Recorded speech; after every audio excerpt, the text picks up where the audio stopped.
سلامونه مو ومنئ. په دې ویډیو کې تاسو ته د بیټنیو د دوو پښو رتنزي او کوټي په هکله معلومات شریک کوو. رتنزي د رتنزو په نوم یو خیل پیژنو چې ځانونه بیټني پښتانه ګڼي. په آیت افغاني کې راغلي چې بیټنیان وایي د بوبک زوی علي یو کوچنی ماشوم و چې د رتن نوم پرې کېښودل شو، نو ځکه یې اولاده په دغه نوم ونومول شوه. کوټي د دوتاڼي ورور د ابراهیم زوی د وړزبون لمسی او د بیټ نیکه کړوسی کیږي.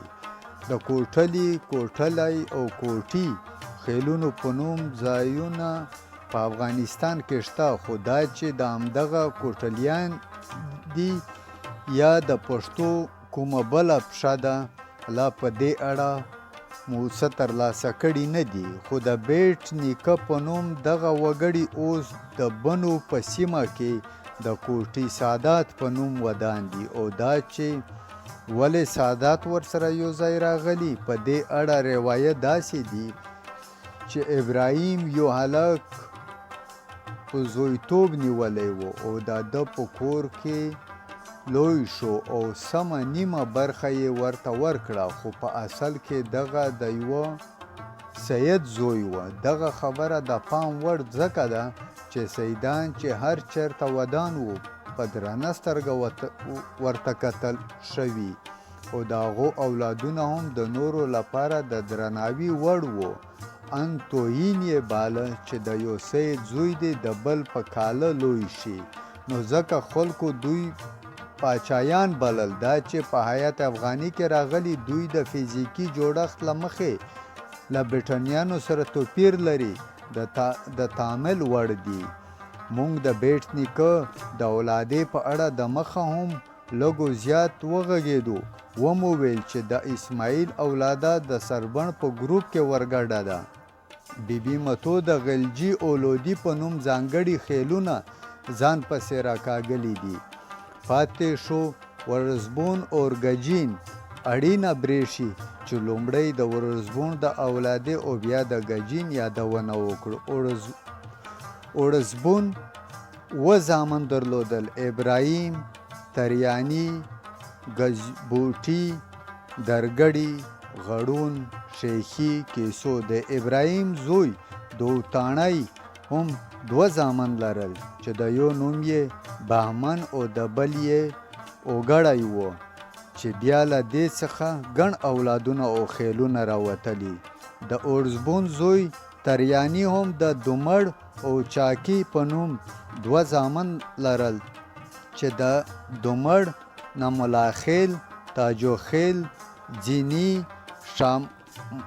شاملک، بابي خیل، رم، دیو، مسکیر پیدا شوي دي. خو د چاکی د زامنو شمیر بیا شپږو ته رسېده چې نومونه یې دا دي: بیرم، همداني، سواتی، یاشور، خاکی او بتازي. د بیټ نیکه د ژوند په اړه بشپړ معلومات نشته، خو د روایاتو له مخې او د پټې خزانې په یادونه کښلي شوي چې بیټني خرشبون په مهال هم ژوندی و، او خرشبون مړینه 411 هجري په شاوخوا کې اټکل شوې ده.